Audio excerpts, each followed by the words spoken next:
اللهم صل على سيدنا محمد وأشغل الظالمين بالظالمين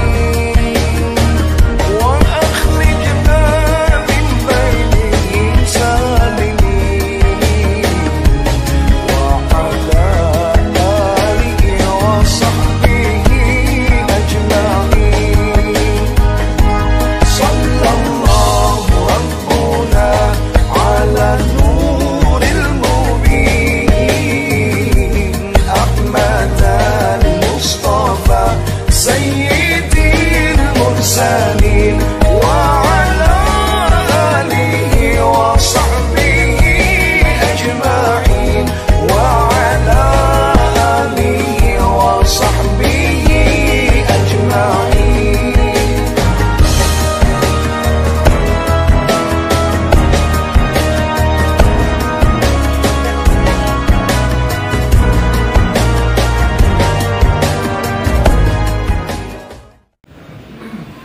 Bismillahirrahmanirrahim. Alhamdulillahi rabbil alamin. Wassalatu wassalamu ala asrafil anbiya'i wal mursalin Sayyidina wa habibina wa safiyyina wa maulana Muhammadin wa ala alihi wa sahbihi ajma'in.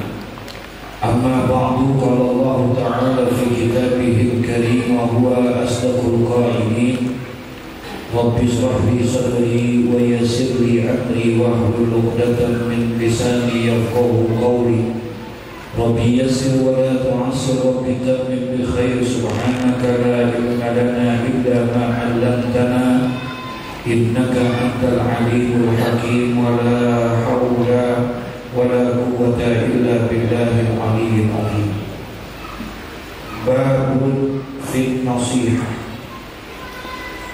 Hadza babun fi bayanin nasihah. Inilah sebuah bab di dalam menjelaskan dan menerangkan tentang nasihat. Kita sering dengar istilah nasihat. Bahkan mungkin kita sudah pernah melakukan. Nasihat itu apa? Halo? Apa nasihat? Hah? Pernah berikan nasihat? Hah? Apa itu nasihat? Hah? Jadi nasihat itu secara bahasa adalah memang mengajak kepada kebaikan. Itu nasihat. Sementara nasihat itu kata sebahagian ada nasihat yang baik, ada juga nasihat yang nasihat yang baik. Kalau kita melakukan perbuatan yang baik, kemudian kita diberikan masukan, ya. Kemudian kita diberikan informasi untuk merubah diri kita, itu namanya nasihat, tapi kebaikan. Tapi ada juga nasihat yang jelek. Pernah nasihatin yang jelek? Hah? Ada orang lagi nongkrong malam minggu, kita cukup gak ngapa-ngapain. Kalau minggu enggak, daripada rumah apa-apa mendingan lu bakar ayam misalnya. Bakar ayam siapa? Beli kalian gaplok begitu. Bakar ayam mau ngaji dulu mau punya ayam mau. Dia naruh ayamnya nggak di kandang, dilepas aja. Biasanya di pohon untuk dia. Lu ambil aja. Tapi gua nasihatin kalau bisa ambilnya jangan jam 10, orangnya masih tidur. Karena dia jam 12, aman. Gua nasihatin nih, nasihat lo. Iya. Itu nasihat yang buat berkebaikan, jangan gitu. Ya, jadi satu nasihat itu memang pada umumnya mengajak kita orang memberikan masukan, informasi, arahan kepada kita dan merubah kepada yang jelek menuju kepada yang baik. Itulah nasihat. Dan nasihat ini bisa datang dari luar diri kita, bisa juga nasihat datang dari dalam diri kita. Ya, ada nasihat yang memang datangnya dari luar diri kita. Apa tuh nasihat yang datang dari luar kita? Banyak. Ya, nasihat yang datang dari luar diri kita, maaf, bisa jadi nasihat dari ayah kita, dari ibu kita yang memberikan nasihat kita. Bisa juga nasihat dari para guru, para ustaz, para kiai memberikan nasihat kepada kita. Itu datangnya dari apa? Dari dalam apa dari luar?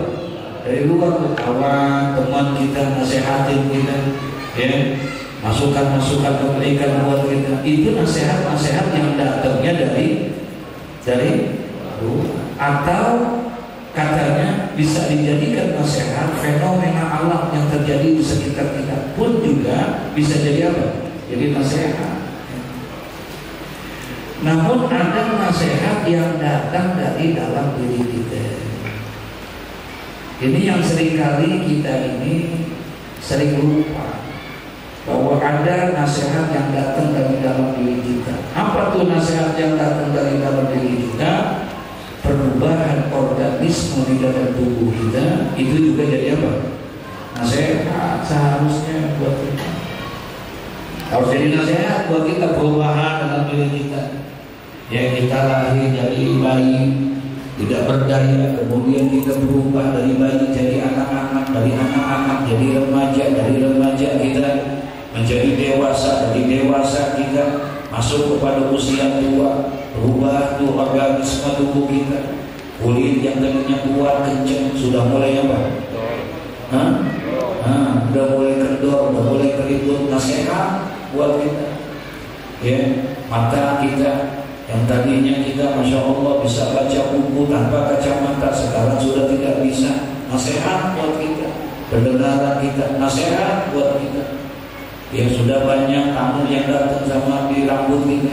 Tadinya mah hitam ikal berderai rambut kita. Cakep? Kapan? Dulu. Datang nasihat sama kita, datang itu ubah. Masya Allah, nasihat buat kita. Ya, itu baik. Nabi Ibrahim alaihissalam sempat marah ketika datang malaikatul maut ingin menjemputnya. Sebelumnya malaikat Nabi Ibrahim pernah pesan sama malaikat Israel, satu masa bertemu. Kemudian malaikat Nabi Ibrahim bilang, ya Israel, tugas kamu kan mencabut nyawa kepada semua makhluk Allah. Aku minta tolong sama engkau, kalau memang kau mau mencabut nyawa saya, jangan dadakan, kasih kabar dulu, WA dulu deh. Kabarin ke saya, kata Nabi Ibrahim, jangan dadakan. Oh iya baik, saya akan sampaikan itu. Enggak, kita gak pernah dadakan, kita selalu. Oh iya udah. Singkat cerita, datanglah malaikat Ibrahim karena waktunya sudah datang. Nabi Ibrahim datang ke sana, itu mau ngapain? Ya mau cabut nyawa, mau tugas, jalanin tugas. Lah kan namanya udah bilang, datangnya jangan apa? Jangan dadakan. Kenapa yang dadakan kayak begini? Jangan ini dadakan. Kan udah dikasih tahu, udah WA, apaan? Rambut udah mulai putih. Itu sinyal tuh. Makanya yang membuat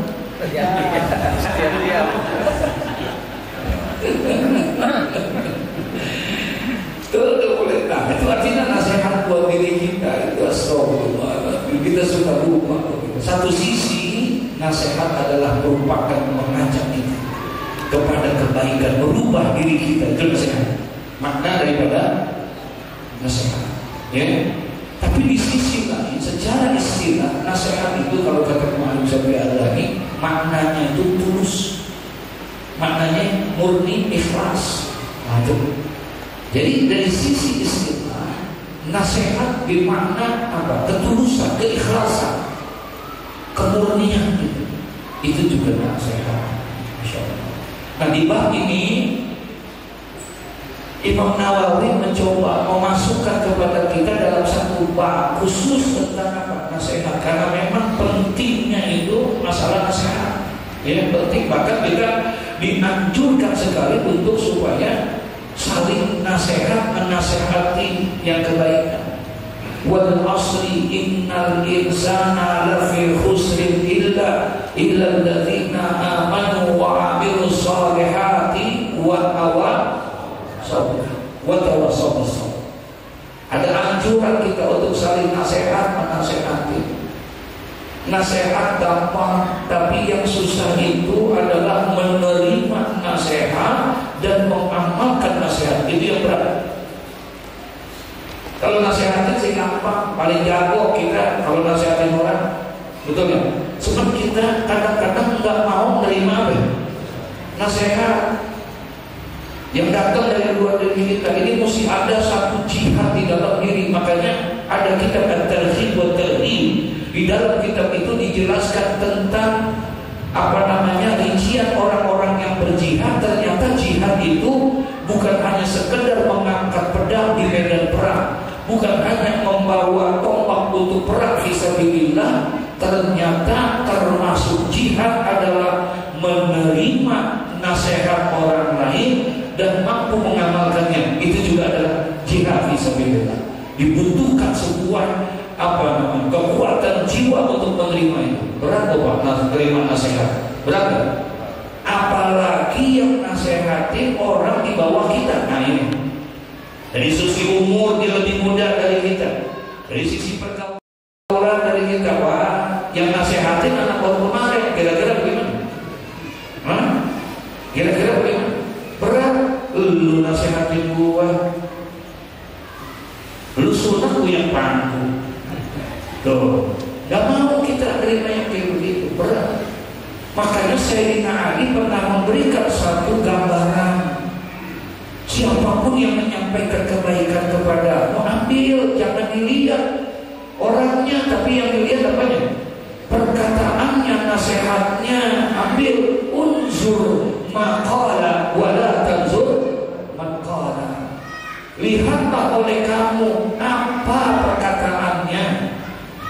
Lihatnya itu perkataannya. Wala tanzur maqala. Jangan kamu lihat siapa yang berkata. Jadi berat memang nasihat itu, gak gampang. Minta sama Allah supaya hati kita ini gampang menerima nasihat. Dan itu orang yang terbaik, ya, orang yang terbaik. Kalau ada teman yang masih suka nasihatin kita, jangan jauh-jauh sama dia. Ya, kalau ada teman, kawan, saudara yang masih mau ngingatin sama kita, itulah teman yang terbaik pada hakikatnya. Karena Nabi mengatakan khairul ashab man yadulluka 'alal khair. Sebaik-baiknya teman itu, kata Nabi Muhammad, bukan teman yang suka minjemin motor, bukan. Khairul ashab, sebaik-baiknya teman bukan teman yang selalu minjemin duit sama kita, beli rokok kita, bukan itu teman yang baik. Tapi kata Nabi, khairul ashab man yadulluka 'alal khair. Teman yang baik itu adalah orang yang memberikan, menunjukkan kebaikan kepada kita. Itulah teman yang baik. Cari tuh yang begitu tuh, ya, insya Allah. Yang masih ngingetin kita, yang masih mau mengajak kita kebaikan. Masya Allah, Masya Allah. Nah, di bab ini akan dijelaskan tentang itu. Qala Allah Ta'ala, berfirman Allah Subhanahu wa Ta'ala, innamal mu'minuna ikhwatun. Ya. Wa qala ta'ala ikhbaran an Nuh sallallahu alaihi wasallam wa ansahu lakum wa an Hud sallallahu alaihi wasallam wa ana lakum nasihun amin. Ya. Diawali ini oleh Imam Nawawi di dalam bab ini dengan menyampaikan daripada sebahagian firman-firman Allah, ya, sebahagian ayat-ayat Allah di dalam Al-Quran. Berfirman Allah Subhanahu wa Ta'ala di suratil Hujurat, di dalam surah Al-Hujurat, apa kata Allah? Innamal mu'minuna ikhwah. Hanya saja orang-orang yang beriman itu adalah saudara, ya.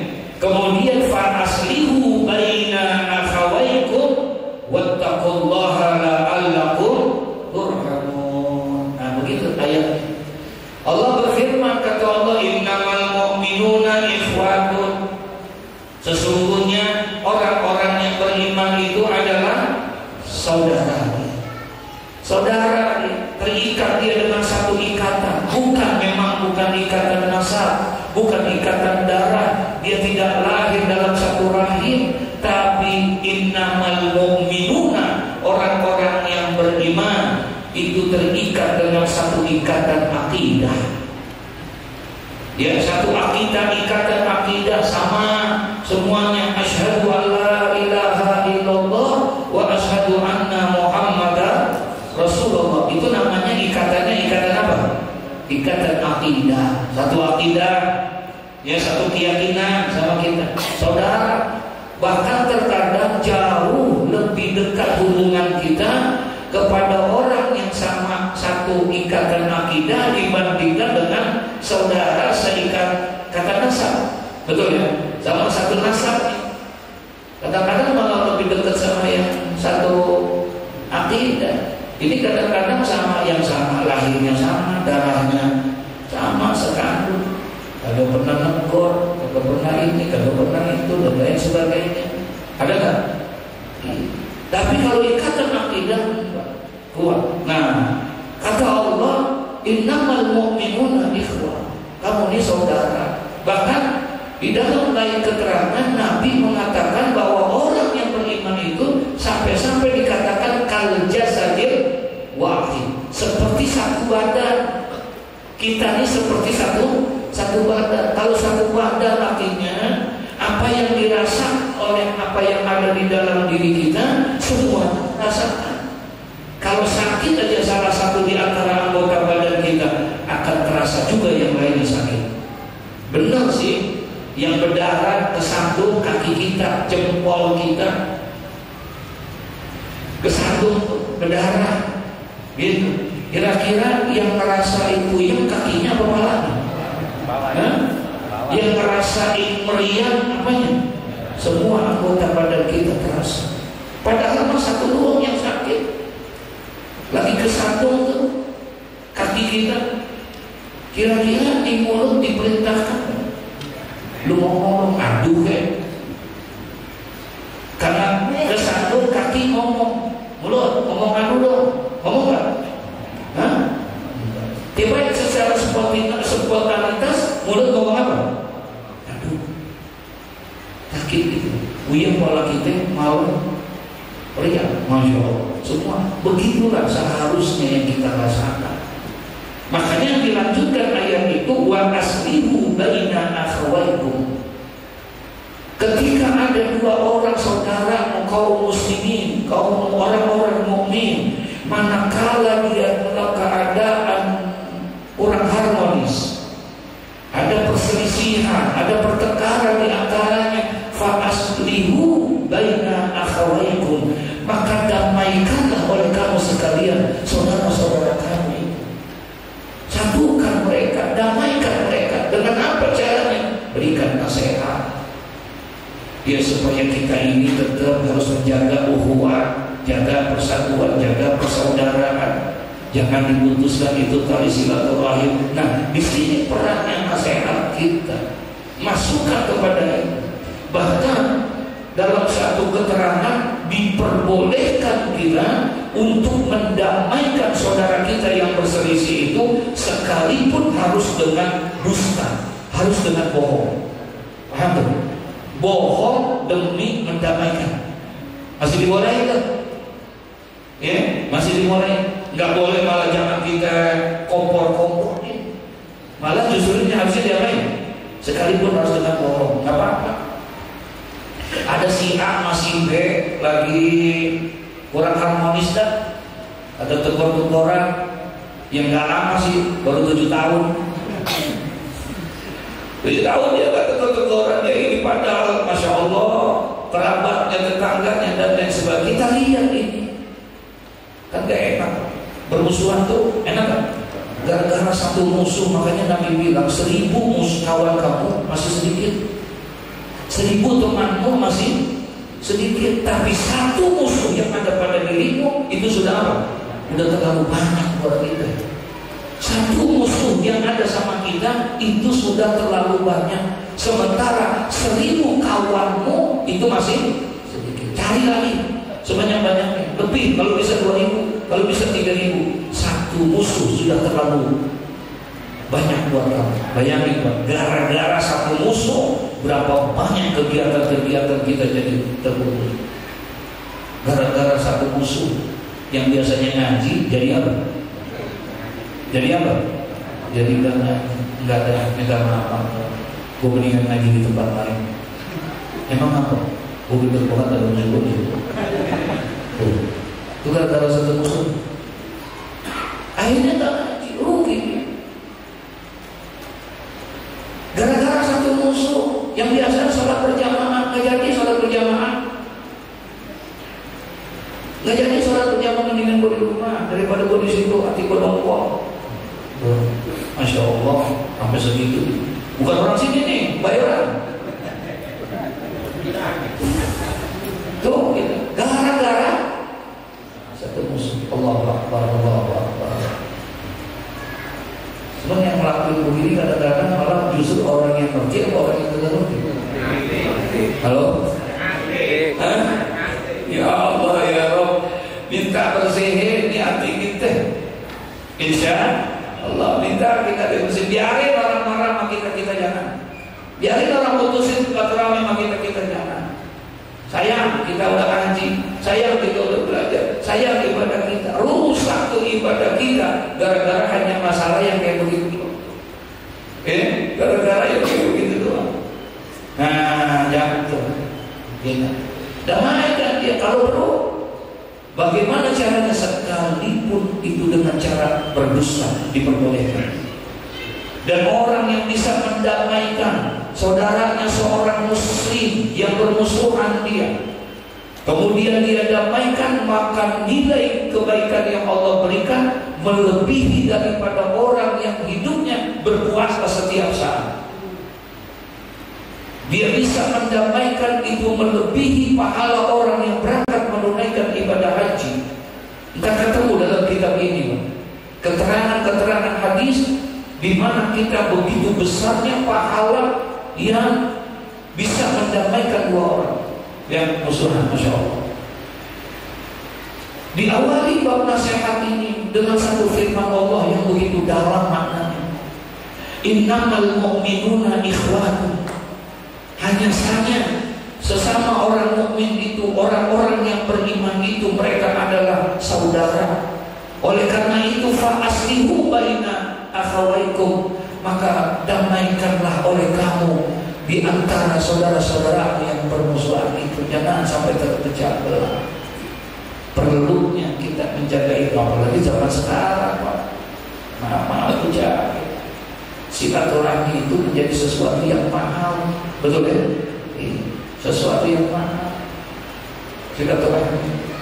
Masya Allah, kalau kita alhamdulillah seminggu sekali masih bisa silaturahmi kayak begini. Alhamdulillah. Makanya kata Al-Imam Al-Habib Abdullah bin Alawi Al-Haddad, ketika kita mengaji jangan hanya satu niat kamu tanamkan di dalamnya.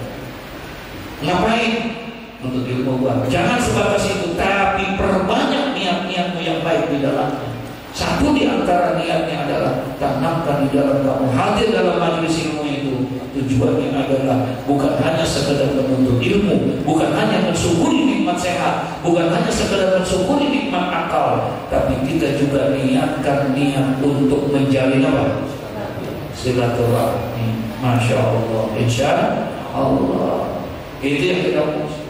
Gak akan bisa kita meraih sebuah keberhasilan, kita gak akan mungkin meraih sebuah kemenangan tanpa adanya persatuan. Dan persatuan tidak akan mungkin kita bisa bina kalau tidak ada kebersamaan. Kebersamaan itu hanya bisa diciptakan melalui silaturahmi. Itu awalnya di situ, silaturahmi. Makanya Allah paling benci Pak sama orang yang memutuskan apa? Isnani la yanzurullahu ilaihima yawmal qiyamah.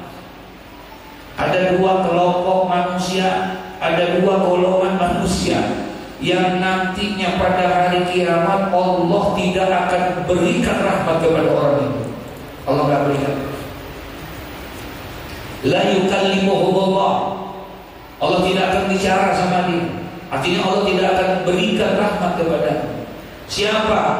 Dua. Yang pertama, qati'ur rahim, orang yang memutuskan silaturahim. Wa jarusu, dan yang kedua orang yang jahat dengan tetangga. Dua. Biar kata tiap malam dia ibadahnya luar biasa, semua ibadahnya luar biasa.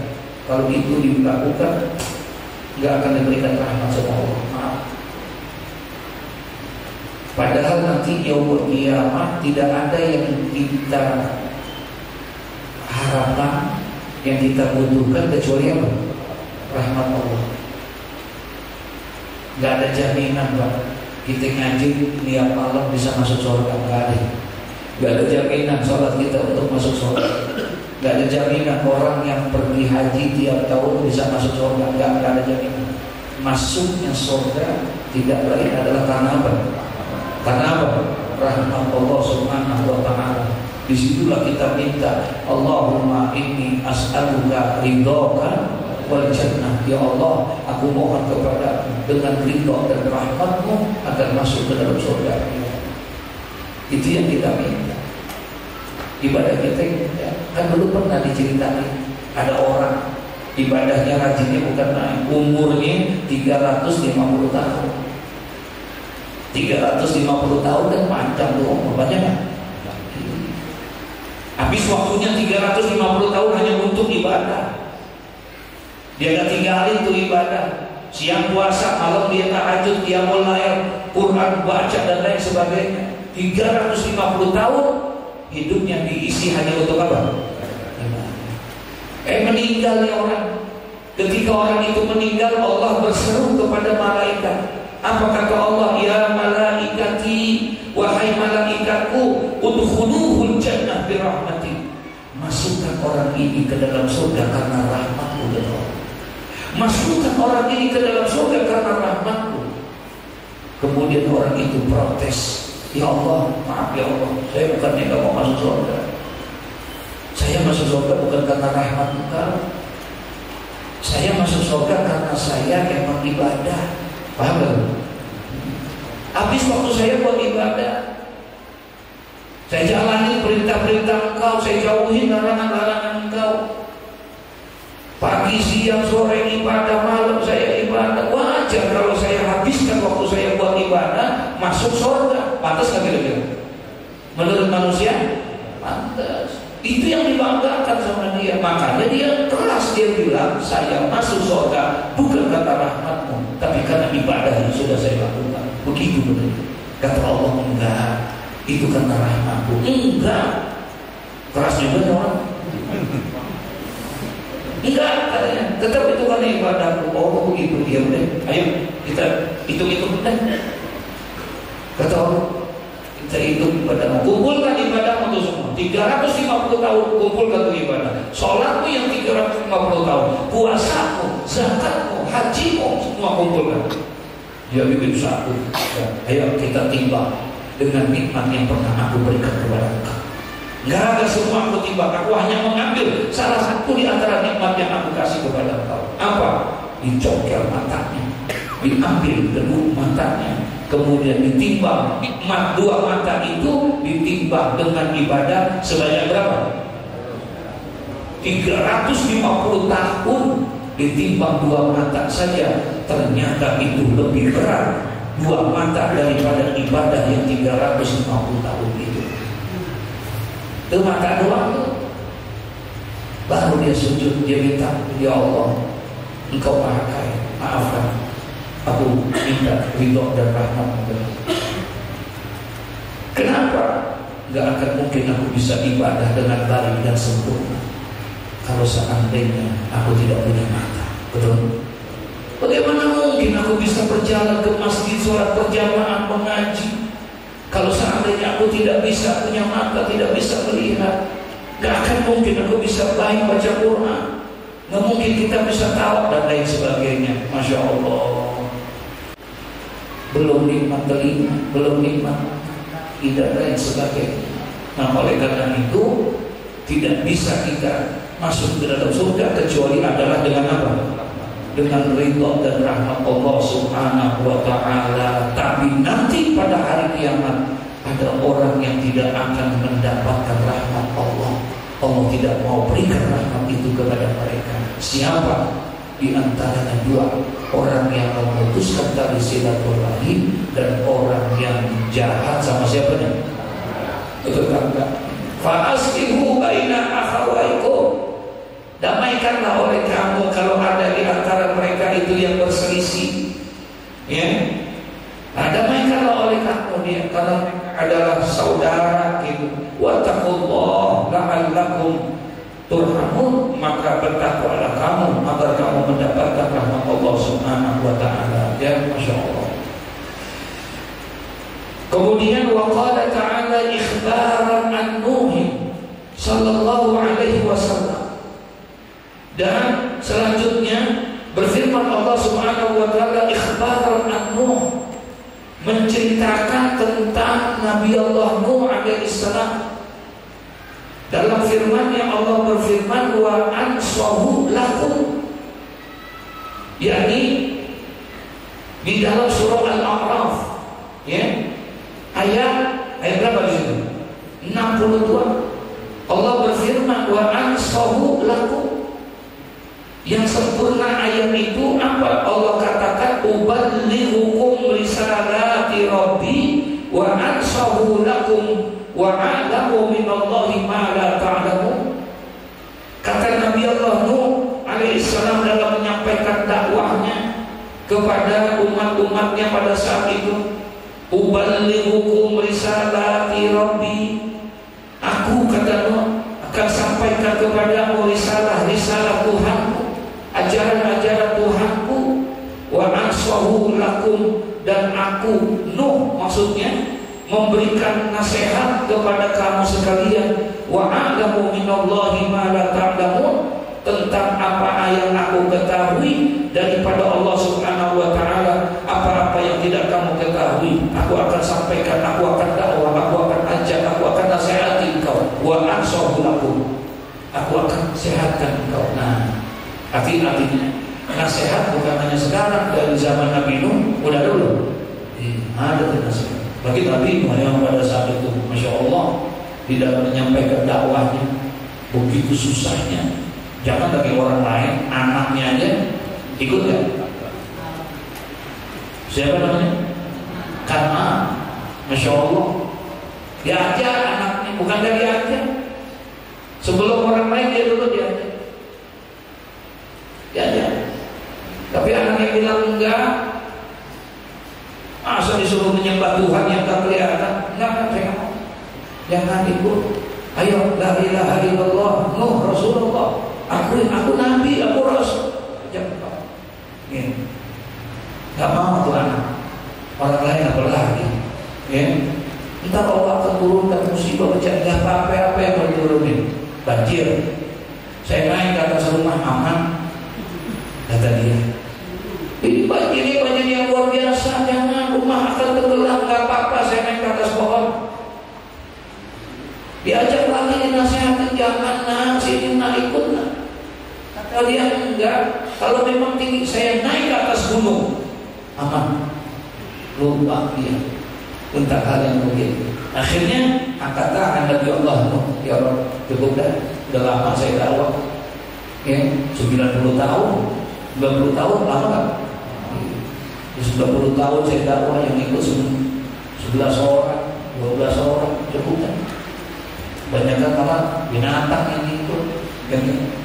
Apa kata Allah? Ya udah, dikabulkan semua doa. Para nabi kan punya senjata pamungkas. Setiap nabi itu punya doa yang merupakan senjata dikabulin. Ya udah, kalau memang udah begitu, aku kabulkan permintaan. Kalau memang seperti itu, aku akan hancurkan mereka. Dan bikinkan perahu. Suruh bikin apa? Perahu. Bikin perahu yang terlihat dikit. Bikin kamu di tengah hutan. Jangan dibikin laut. Biasanya kan kalau bikin perahu di mana? Dibikin perahu. Nabi itu disuruhnya dibikinnya di tengah hutan. Bikin perahu. Dibikin perahu. Ini orang umat pada saat itu ngeliatin nggak? Kelihatan. Di tengah hutan bikin, ente bikin apa? Ayo, kita gabung sama saya ikut. Gila ente. Untung gua gak ikut dulu. Otak lu kemana? Bikin perahu di tengah hutan. Nah, paham ya? Bikin perahu masono di lautan. Masuk ke lautan. Nanti tidak mungkin karena sudah begitu aja udah. Dinasehatin gak mau. Wa ansa'u lakum, aku berikan nasihat kepada engkau. Sebagaimana wa a'lamu minallahi ma la ta'lamun, aku nasihati engkau dan aku mengetahui dengan apa dari Allah apa yang engkau tidak ketahui. Gak mau nasihati. Ternyata benar. Udah jadi ke perahu di tengah laut, di tengah apa? Di tengah lautan. Ketawain sama orang, dihina Nabi Nuh. Jangan. Tetap mereka menghina, bahkan dilecehkan Nabi Nuh. Apa? Nah, ayo kita naik ke perahunya Nuh. Ya, kita naikin dulu. Ngapain? Kita buang najis kita di situ. Kita kencingin, kita berakin, kita begitulah kira-kira. Akhirnya perahu itu jadi dan penuh dengan apa? Kotoran dengan najis, sehingga orang pada kebauan tentang itu. Kata Nabi Nuh, engkau tidak mempan juga dinasehati. Udah banyak kotoran kayak begitu, orang pada datang ke perahu pengen motorin itu. Ada orang yang cacat, pengen berakin juga tuh ke perahu. Iya, antri gua kosong, gua gendeng banget penuh. Gua pengen berakin tuh perahu, gua pengen ini supaya biar orang pada ikut. Dia udah naik ke atas, dia naik ke perahu, kepleset. Akhirnya semuanya kenapa? Kena kotoran najis. Allah tuh punya skenario, tahu-tahu baik. Akhirnya terhilang tuh penyakitnya, tadinya nggak bisa jalan, akhirnya bisa berdiri dan bisa jalan. Orang pada bingung, lu kok bisa jalan sekarang? Dari mana? Kapal Nuh. Iya, tuh kotorannya ini banget itu. Gara-gara betul ya. Akhirnya pada naik semua, pada bersih. Ya gitu, bersih lagi tuh jadinya. Paham nggak maksudnya? Bersih lagi itu semuanya, rapi tuh. Allah tuh kalau mau gerakin hati, dengan cara yang kayak begitu, masya Allah. Akhirnya mereka semua bersih lagi seperti itu, datanglah itu air hujan yang luar biasa. Kata Nabi Nuh, apa katanya? Wa ansa'u lakum, aku nasihati kamu sekalian. Wa a'lamu ya minallahi ma la ta'lamun, aku mengetahui daripada apa yang telah Allah kasih ketahui kepadaku. Ma la ta'lamun, apa yang kau tidak ketahui. Makanya dikasih nasihat. Yang maksudnya di sini adalah babnya nasihat, ada nasihat dari siapa? Nabi Nuh alaihissalam. Kemudian begitu juga diceritakan wa anhu sallallahu alaihi wasallam. Begitu juga di dalam surah yang sama Imam Nawawi mencantumkan ini tentang nasihat juga. Siapa? Kalau tadi yang melakukan nasihat siapa? Nabi Nuh. Kalau ini Nabi Allah Hud alaihissalam. Apa katanya? Wa ana lakum nasihun aminun. Ya, berkata itu yang namanya Nabi Allah Hud alaihissalam. Kalau dalam ayatnya itu uballighuhum risalati rabbi wa ana lakum nasihun amin. Aku sampaikan kepadamu ya risalah daripada Tuhanku, ajaran-ajaran Tuhanku, wa ana lakum, dan aku ini buat kamu sekalian, terhadap kamu sekalian, nasihun amin, adalah orang yang memberikan nasihat dan bisa dipercaya. Aku sampaikan ini kepada kalian. Tapi lagi-lagi banyak orang yang tidak mempercayai tentang hal yang seperti ini. Ya, karena memang tidak gampang. Jangankan itu, termasuk Nabi Muhammad Sallallahu Alaihi Wasallam. Padahal orang siapa yang tidak percaya sama Nabi Muhammad? Semua orang percaya. Di dalam catatan sejarah itu tidak ada yang tidak percaya kepada Nabi Muhammad. Abu Jahal, Abu Lahab, dan orang tokoh-tokoh semua masyarakat percaya kepada Nabi Muhammad. Makanya Nabi Muhammad mendapat julukan apa? Al-Amin, orang yang bisa dipercaya. Siapa yang julukin Al-Amin? Abu Bakar? Bukan. Siapa yang menjulukan, memberikan gelar Al-Amin orang yang dipercaya? Umar? Bukan. Justru yang memberikan gelar itu adalah orang-orang kafir Quraisy. Tokoh-tokoh kafir Quraisy memberikan gelar itu kepada Nabi Muhammad. Saking apanya? Saking percayanya kepada Nabi Muhammad. Makanya ketika mereka bencinya kapan sama Nabi Muhammad? Kapan mereka tidak suka sama Nabi Muhammad? Ketika Nabi Muhammad mendapatkan firman Allah, wahyu Allah pertama kali, dan mengumumkan tentang kenabian dan kerasulannya, di situ mereka tidak suka kepada Nabi Muhammad. Dari sejak kecil sampai umur 40 tahun gak ada orang yang gak suka sama Nabi Muhammad. Semuanya suka. Karena akhlaknya bagus, tangannya gak pernah usil, mulutnya gak kotor dan lain sebagainya. Semua mengakui itu. Abu Jahal ditanya, ya Abu Jahal, apa menurut pandanganmu tentang akhlaknya Muhammad, tentang perilaku budi pekerti Muhammad? Apa kata Abu Jahal? Orang yang paling benci sama Nabi Muhammad, orang yang pengen bunuh Nabi Muhammad. Ketika ditanya tentang itu, bagaimana pendapatmu tentang akhlaknya Muhammad? Apa katanya? Saya belum pernah lihat ada orang yang punya akhlak sebaik Muhammad. Belum pernah saya lihat ada orang sebaik itu di Jazirah Arab ini. Orang yang baik sama yang tua, hormat sama yang muda, sayang, mulutnya tidak kotor, tangannya suka membantu. Dia orang yang baik. Nah, orang yang nanya bingung, ente begitu membagus-baguskan Muhammad, dia orang yang baik, dia orang yang baik, kenapa ente benci sama dia? Kenapa ente pengen bunuh dia? Apa kata Abu Jahal? Aku benci kepada Muhammad bukan karena akhlaknya, aku benci karena dia mengaku sebagai seorang nabi, menyampaikan ajaran barunya, menghinakan ajaran nenek moyang. Itu yang paling saya benci. Jadi bukan karena apanya? Akhlaknya. Makanya pada saat Nabi Muhammad mendapatkan wahyu yang pertama, Nabi Muhammad bingung mau nyampein. Jadi dikumpulkan orang, semua orang-orang, Abu Jahal, Abu Lahab, semua orang-orang kafir Quraisy dikumpul. Saudara-saudara, saya mau tanya sama kalian percaya sama saya? Muhammad, gak ada orang yang kami percaya kecuali anta. Anta al-amin, engkau adalah orang yang bisa dipercaya. Alhamdulillah.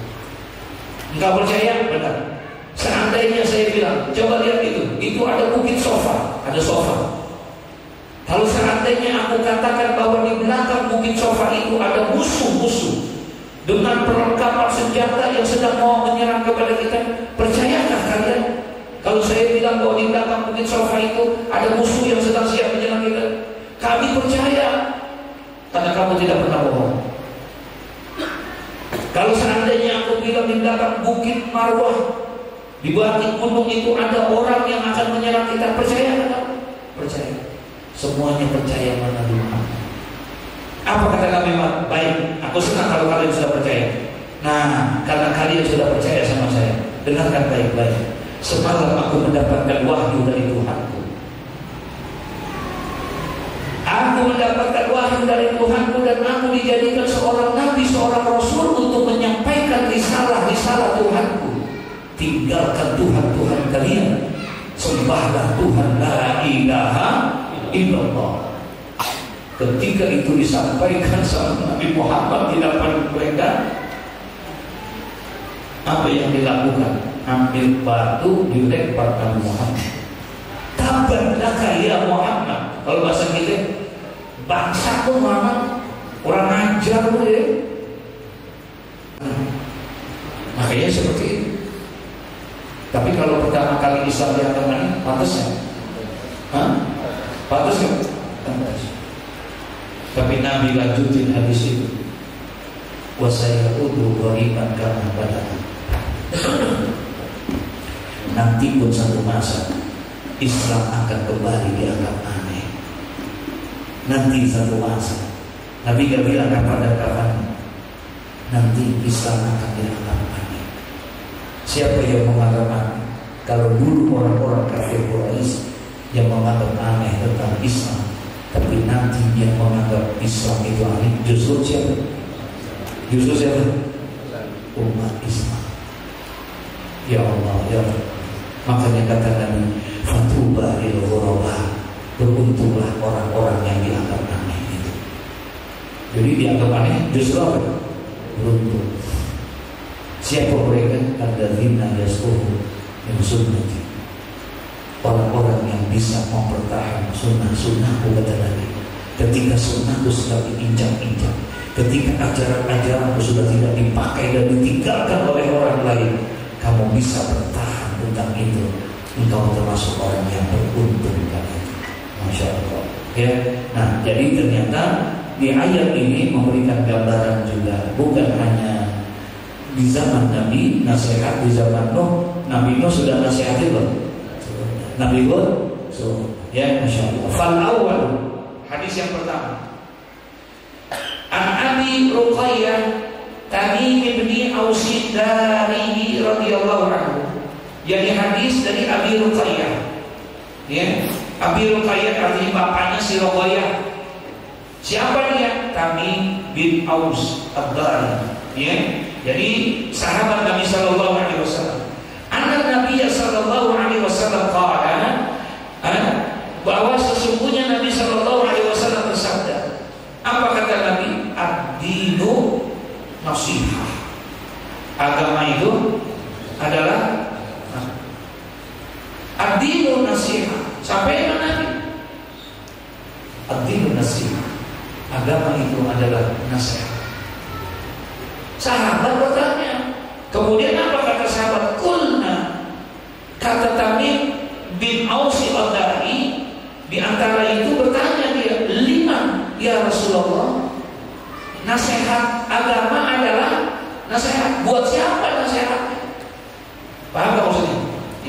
Dia nanya dengan sahabat, liman ya Rasulullah? Buat siapa? Untuk siapa itu nasihat? Qala, kemudian Nabi menjawab, lillah wa li kitabihi wa li rasulihi wa li a'immatil muslimin wa ammatihi. Rawahu Muslim. Jadi nasihat itu lillah, buat Allah. Allah pantas jadi nasihat. Halo kan? Hah? Ini karena sahabat nanya nih, ad-dinu nasihat, agama itu adalah nasihat.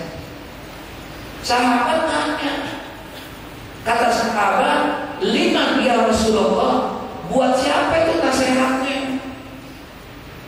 Faqala Nabi sallallahu alaihi wasallam, Nabi bilang, apa kata Nabi? Lillah. Nasihatnya buat. Nah, di dalam artinya ini bukan berarti kita memberikan nasihat. Maknanya bukan nasihat secara bahasa tadi mengajak orang. Di sini maknanya secara istilah, nasihat itu adalah keikhlasan, ketulusan. Paham maksudnya ini? Agama itu adalah keikhlasan dan ketulusan untuk Allah. Jalani semuanya itu karena Allah. Ikhlas, tulus, kemananya. Jalani di perintah-perintah Allah. Ketika kita menjalankan perintah Allah dengan baik, dengan benar, kita jauhi larangan Allah dengan baik, dengan benar, ikhlas, tidak mengharapkan apa-apa, itu adalah merupakan ad-dinun nasihah. Berarti kamu telah melaksanakan keikhlasan kamu kepada Allah Subhanahu wa ta'ala. Apapun yang semuanya kita lakukan tidak lain adalah karena Allah, ikhlas karena Allah. Namanya di situ amal ibadah yang kita lakukan, kalau kita lakukan tanpa keikhlasan karena Allah, maka tidak akan diterima amal ibadah itu. Kata Nabi, innallaha la yaqbalu minal a'mali illa ma kana lahu khalisan. Sesungguhnya Allah tidak akan menerima amal dari setiap hamba kecuali amal itu dilakukan dengan apa? Ikhlas karena Allah. Jadi makna di sini, nasihat di sini maknanya apa? Ikhlas, tulus. Ya, tulus menjalankan perintah-perintah Allah, tulus menjalankan, menjauhkan dengan Allah.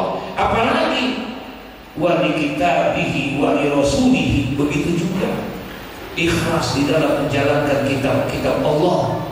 Tulus kita, murni kita menjalankan Al-Quran karena Allah. Yakinkan dan amalkan itu Al-Quran. Ya, itu yang mesti ditanamkan dalam diri kita. Ini makna ad-dinu nasihat. Berarti kita harus ikhlas di dalam menjalankan, mendekatkan diri kepada Allah. Begitu juga harus ikhlas, murni, tulus kepada Al-Quranul Karim. Gitu, baca, malin, ajarin, tuh begitu, ya kan? Masya Allah. Wa li rasulihi, begitu juga ikhlas terhadap siapa? Nah, Rasul. Alhamdulillah kita masuk bulan apa? Besok ya, Rabiul. Ya Rabbana ahlan wa sahlan ya Rasulullah. Senangin hati kita, gembirain kita datang dengan bulan Maulid. Harapkan kecintaan kita kepada Nabi Muhammad. Amin. Kira-kirain nanti kita kalau bisa persiapin diri kita. Kalau perlu chat ke rumah, kalau bisa kita rapihin. Dan sekarang kita sambut ini bulannya Nabi Muhammad. Ya, sebagai tanda kecintaan kita kepada Nabi Muhammad. Ya asik kalau dengan apa? Dengan memperbanyak kita bersalawat kepada Nabi Muhammad. Sebagai kecintaan kita kepada Nabi Muhammad. InsyaAllah. Ya, amin. Kalau saya ya Rasulullah. Kalau bisa kita sampaikan, Masya Allah. Dulu ada Imam Ibrahim Abdurrahman At-Tibari, pengarang kitab Maulid At-Tibari. Ya, kitab At-Tibari. Penon katanya dalam satu riwayat, beliau itu menulis catatan kitab At-Tibari di saat itu usianya udah 60-an ke atas, betul. Dan hari saya tahadusan bin Hikmah pernah menanya kepada saya punya guru Habib Salah bin Mahdi bin Syekh Abu Bakar yang di Parung sana, baca apa kira-kira yang pantas dan untuk dibaca. Semuanya bagus ya, semuanya bagus. Maulid Barzanji ke ini dan lain sebagainya ya. Sementara beliau kalau misalkan Maulid At-Tibari ya, baca Maulid At-Tibari, sudah kenapa ya? Apa saya mau ini apa? Kalau yang lain tidak dibaca Rasulullah hadirnya pada saat mahalul ya. Jadi pada saat mahalul qiyam itu ya hadir insyaallah. Di saat mahalul qiyam, tapi kata ada seorang wali min awliyaillah, Habib Ahmad bin Hasan Al-Qas. Beliau berhari-hari tidur di Raudhah dekat makam Rasulullah, bermimpi. Nah, ketika dia bermimpi berjumpa dengan Rasulullah berulang-ulang, kemudian beliau nangis di dalam mimpinya, diangkat Allah. Seorang wali min awliyaillah, ya Rasulullah, sekarang ini banyak para udaba, para pujangga yang membaca daripada yang membuat daripada risalah engkau tentang sejarah engkau. Ada Barzanji, ada Sibuduro, ada apa namanya, banyak itu kira-kira. Nah, dalam mimpinya itu kata Habib Salah bin Rasulullah bilang kepada Habib Ahmad, saat ini bacalah Al-Quran At-Tibari, karena ketika engkau baca At-Tibari, aku akan dari awal hingga akhir. Begitu. Makanya awal-awal yang pertama dibaca Maulid itu adalah di Yaman, mana para habaib itu. Kemudian setelah menulis daripada pengarang yang lainnya, dia mulai mengamalkan. Nah, yang saya mau ceritakan di sini tentang Syekh Abdurrahman At-Tibari ini, konon dalam satu riwayat ketika beliau di akhir hayatnya pernah pesan, ya, karena kecintaannya dia kepada Nabi. Satu pesannya, jangan tangisi aku ketika aku meninggal. ketika aku wafat jangan kau tangisi, dan aku minta kamu potong itu jenazahku dengan membaca ya Nabi salam alaika ya Rasul salam alaika. Baca itu. Kita ada baca itu. Dia pesannya itu. Dia pesan keluarga. Dia pesan Maulidah. Ini Syekh Abdul Rahman At-Tibai, Masya Allah, ulama besar, wali min awliyaillah yang mengarang daripada Maulid At-Tibai. Pesannya jangan ada yang nangis, tidak ada satu pun boleh menangis, dan bacakan itu salamku kepada Rasulullah SAW. Meninggal beliau. Ketika meninggal dunia, bayangin, habis disembayangin, heboh. Jenazah nggak bisa diangkat, jenazahnya nggak bisa diangkat, semuanya angkat nggak bisa. Sampai bingung ini, kenapa ini seorang wali min awliyaillah? Ini seorang yang luar biasa, orang yang kenapa kok nggak bisa diangkat? Masya Allah, Masya Allah. Udah, ada yang tahu kan dia antara kalian? Ada yang bilang, maaf, kemarin waktu beliau mau meninggal, pernah pesan jangan ada yang nangis, kemudian bacain apa? Salam kepada Rasulullah. Di situ ketika meninggal banyak yang nangis. Akhirnya kata ulama di situ, ya udah, tolong dihapus air matanya, jangan ada yang nangis. Ayo, ya Nabi salam alaika, ya Rasul salam alaika. Berdua yang akan keangkat. Tadi gak keangkat. Kenapa? Kecintaan kepada Nabi Muhammad. Dah modal kita itu aja dah. Modalnya apa? Cinta aja udah.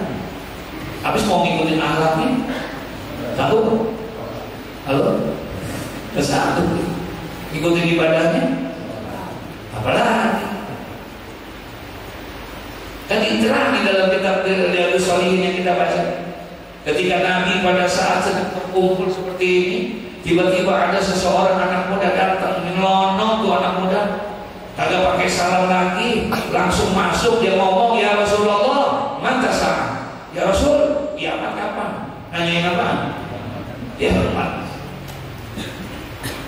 Kita lagi ngaji begini nih, ada datang, ya Rasulullah, manta sah, kapan hari kiamat ya Rasulullah? Kira-kira yang lain bingung nggak?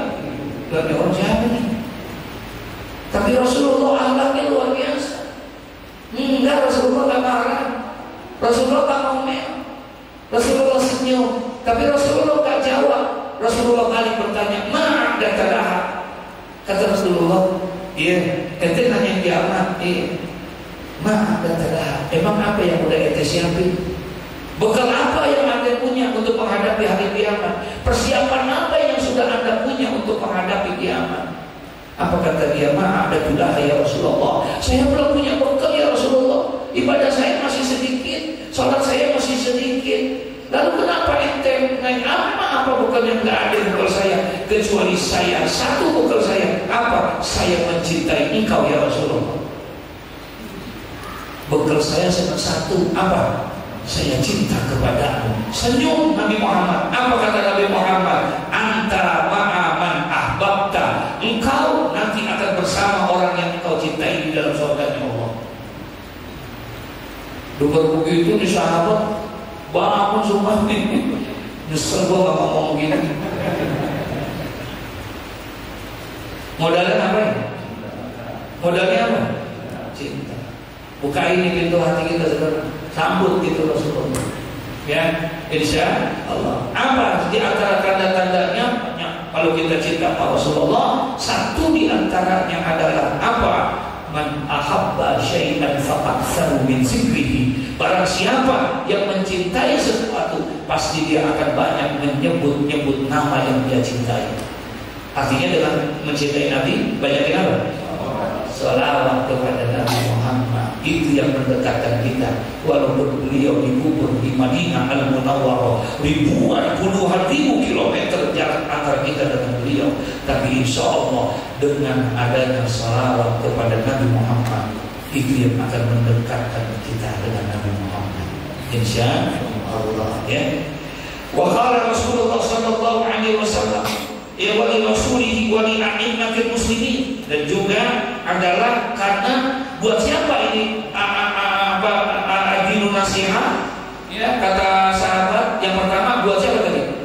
Buat Allah, artinya ikhlas menjalankan perintah Allah. Yang kedua wa li kitabihi, menjalankan ikhlas tulus menjalankan Al-Quran. Wa li rasulihi, begitu juga mencintai Nabi. Wa li a'immatil muslimin, dan juga kepada para pemimpin muslim, ya. Anak bebas kita selama dia berbuat kebaikan, jangan kita lawan, kita nggak boleh, haram hukumnya kita berkudeta, ya, nggak boleh kita melakukan hal yang seperti itu, ya. Sampaikan itu wali a'immatil muslimin, ya, terhadap kepada nasihat itu buat orang-orang yang pemimpin kaum muslimin, sampaikan nasihat, tegur juga, bukan untuk mengkonditakan, nggak boleh. Imam Syafi'i mengharapkan kita berkudeta selama pemimpinan itu sah. Paham maksudnya ini? Tapi wajib untuk apa ini? Tegur. Jangan kagak ditegur, jangan bilangin juga, jangan bohong mulu. Jangan ini mulu, jangan ini mulu. Itu nggak baca itu dalam Al-Quran. Ada pemimpin yang zalim, pemimpin yang mengkhianati umat dan rakyatnya. Itu nggak lihat tuh Fir'aun. Sampai jangan diem baik. Tahu diem. Ya, kita punya kewajiban untuk menyampaikan itu ke sana, ya, untuk menyampaikan itu namanya kita cinta, ya, karena kita menegur itu karena ada rasa kecintaan kita ke sana, ya. Yang terakhir wa ammatihim, dan juga kepada umat Islam pada umumnya semuanya. As-sani an Jarir bin Abdullah radhiyallahu anhu qala, kemudian yang kedua dalilnya tentang nasihat ini adalah hadis dari sahabat Nabi yang bernama Jarir bin Abdullah radhiyallahu anhu qala, berkata ini Jarir, bayatu Rasulullah sallallahu alaihi wasallam, aku pernah berbaiat, berjanji kepada Nabi sallallahu alaihi wasallam. Untuk apa aku berbayat? Ala iqamis shalah, aku berjanji di hadapan Nabi untuk melaksanakan, mendirikan apa? Wa ita'is zakat, dan aku juga berjanji untuk menunaikan zakat. Wa nuski likulli muslim, dan aku pun berjanji di hadapan Rasulullah, aku berbaiat diriku kepada Rasulullah bukan hanya mendirikan salat, bukan hanya menunaikan zakat. Wa nuski likulli muslim, dan aku berjanji untuk memberikan apa? Nasihat kepada saudara-saudaraku kaum. Paham maksudnya? Terakhir as-salisu, dan adapun daripada hadis tentang babun nasihat di hadis yang berapa? Yang ketiga, an Anas bin Malik radhiyallahu anhu an Nabi sallallahu alaihi wasallam, yaitu hadis dari Sayyidina Anas bin Malik didapatkan dari Nabi sallallahu alaihi wasallam qala, bersabda Nabi, apa kata Nabi? La yu'minu ahadukum, tidak dianggap sempurna iman seseorang, belum dianggap sempurna iman seseorang hatta yuhibba li akhihi, sehingga dia mencintai untuk saudaranya ma yuhibbu li nafsihi, sebagaimana dia mencintai dirinya sendiri. Belum dianggap sempurna iman kita kalau kita belum mencintai siapa? Saudara-saudara kita sebagaimana kita mencintai diri kita.